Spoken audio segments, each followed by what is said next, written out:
একটি মাত্র আমল করবেন যেটা আপনার বিজয় আনবেই, একটি মাত্র আমল করবেন আপনার সফলতা হবেই।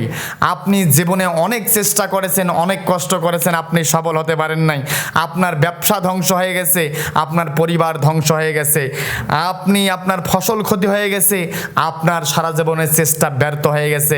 আজ আমি আপনাদেরকে একটি মাত্র আল্লাহর কোরআন থেকে ফর্মুলা বলবো, এটা একটি মাত্র এই দর্শনটা যদি আপনি লালন করতে পারেন, অচিরেই আল্লাহ পাক নিজেই আপনাকে বিজয় দান করবে।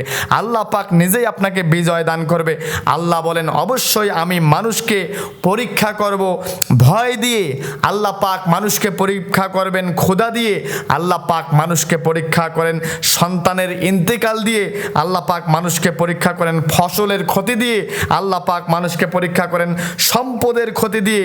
আমি পরীক্ষা করব, কিন্তু এই পরীক্ষার সময় যারা একটিমাত্র কাজ করবে তা হচ্ছে যারা সবর করবে, যারা ধৈর্য ধারণ করবে, যারা এই কনসেপ্ট লালন করবে যে ইন্না লিল্লাহি ওয়া ইন্না ইলাইহি রাজিউন, আমরা আল্লাহর জন্য, আমাদেরকে আল্লাহর কাছেই ফিরে যেতে হবে, এই বিশ্বাস যে মনের মধ্যে দৃঢ়ভাবে রাখতে পারবে এবং সবর যে ব্যক্তি করবে, আল্লাহ পাক এই ব্যক্তিদের নিজেই প্রশংসা করতেছেন এবং আল্লাহ পাক নিজেই বলেন ইনশাআল্লাহ এরা বিজয় হবে। পৃথিবীর কোনো শক্তি এদের বিজয়কে রুদ্ধ করতে পারবে না। আজ হোক, কাল হোক, 2 দিন পরে হোক, এই লোকগুলা বিজয় হবেই। আল্লাহর পরীক্ষা নেওয়ার পরে যারা ধৈর্য ধারণ করবে, যারা হতাশ হবে না, যারা ভেঙে পড়বে না, ওই কাজ থেকে, ওই সফলতার দ্বার থেকে ফিরে আসা যাবে না। আপনি ব্যবসায় লস খেয়েছেন তো কি হয়েছেন, আল্লাহ আপনাকে পরীক্ষা করতেছে, আপনাকে ব্যবসার লস দিয়ে আল্লাহ পরীক্ষা করতেছে। আপনি আপনার চেষ্টার উপরে আপনি অটল থাকেন, আপনি ধৈর্য ধারণ করেন, আল্লাহর কসম আপনি সফল হয়ে যাবেন। আপনার সম্পদের নষ্ট হয়ে গেছে, মানুষ সম্পদ আপনার গ্রাস করে ফেলছে, মানুষ আপনাকে বিপদের মধ্যে নিমজ্জিত করেছে, আপনি হতাশ হবেন না। মনে করেন আপনি আল্লাহর জন্য, আল্লাহর কাছে ফিরে যেতে হবে, ওই আল্লাহর জন্য আপনি পৃথিবীতে চেষ্টা করেন, দেখবেন যে আল্লাহর কসম আল্লাহ আপনাকে বিজয় দান করবে। আল্লাহ আপনাকে ভয় দিয়েছে, মানুষ ভয় ভীতি হুমকি ধামতি সত্যের পথে চলার কারণে আপনার উপরে একের পর এক বিপদ, আপনার উপরে একের পর এক অত্যাচার, আপনার উপর একের পর এক নৃশংসভাবে আপনাকে ডিস্ট্রয় করে দেওয়ার হাজারো চক্রান্ত চলতেছে। আল্লাহর জন্য আপনি অবিচল থাকেন, সময়ের ব্যবধানে আল্লাহর কসম আল্লাহ আপনাকে বিজয় দান করবে। আপনার সম্পদের ক্ষতি, আপনার সন্তান সন্ততি, একটার পর একটা সন্তানের অসুস্থতা, সন্তান দুনিয়া থেকে চলে যাওয়া, সন্তানের বিপদ আপনার আসতেছে, আপনি ভেঙে পড়তেছেন, আপনার পরিবারটা মনে হচ্ছে যে শেষ হয়ে গেল। এই মুহূর্তে আল্লাহর উপর আস্থা রাখেন, বলেন ইন্না লিল্লাহি ওয়া ইন্না ইলাইহি রাজিউন, আমরা আল্লাহর জন্য, আল্লাহর কাছে আমাদেরকে ফিরে যেতে হবে। এই বিশ্বাসের উপর আপনি অটল থাকেন, আপনি ধৈর্য ধারণ করেন, সবর করেন, আল্লাহর উপর বিশ্বাস নিয়ে তাওয়াক্কুল করে আপনি লেগে থাকেন। আল্লাহর কসম করে বলতেছি আপনি সফল হবেন।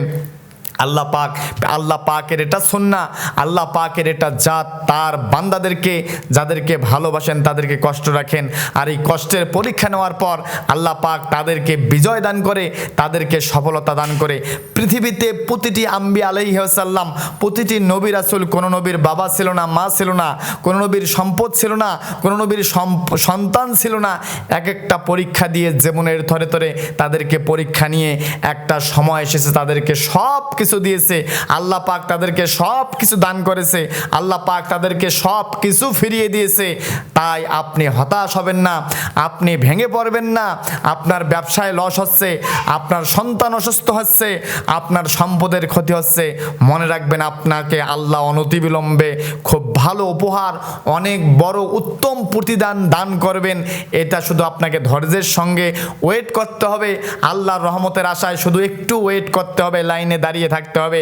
অনতিবিলম্বে আপনার যে রেজেকটা আপনার কাছে আল্লাহ পাক পাঠাবে। এই কারণে প্রকৃতির মধ্যে একটা ব্যালেন্সকে ভারসাম্য রেখে আল্লাহ আপনার দিকে এই জিনিসটা নিয়ে আসতেছে। কারণ যেখানেই দেখবেন যে মেঘ যখন গর্জন করে, যখন আকাশের মধ্যে বজ্রপাত হয়, সবাই আমরা আমরা ভয় পেয়ে যাই, পৃথিবীবাসী কিন্তু কিছুক্ষণ পরেই সেখান থেকে কিন্তু আল্লাহর পক্ষ থেকে যে বৃষ্টির মতো নেয়ামত এটা নেমে আসে। ঝড় যখন আসে ডালপালা ভেঙে যায়, একটা ঢাল ভাঙলে ওখান থেকে 4টা ডাল 4টা কুশি বাহির হয়ে যায়। প্রকৃতির এটাই নিয়ম, আল্লাহ রহমতের ফেরেশতারা এটাই করে থাকে। তাই হতাশ হওয়া যাবে না। যত রকম বালা মুসিবত বিপদ আপদ হোক না কেন, মোমেন জীবনের একটি মাত্র বাক্য সব সময় উচ্চারণ করা দরকার, সেটা হচ্ছে ইন্না লিল্লাহি ওয়া ইন্না ইলাইহি রাজিউন। আমরা আল্লাহর জন্য, আল্লাহর কাছেই আমাদেরকে ফিরে যেতে হবে। এই বিশ্বাস নিয়ে সবরের সঙ্গে জীবন অতিবাহিত করুন, আপনি সফল হবেন। আপনার সফলতা আপনি না অর্জন করে এই দুনিয়া থেকে আপনি বিদায় নিয়ে যাবেন না, এই বিশ্বাস আল্লাহর উপরে রাখুন। আল্লাহ আমাদেরকে কবুল করবে, আমিন।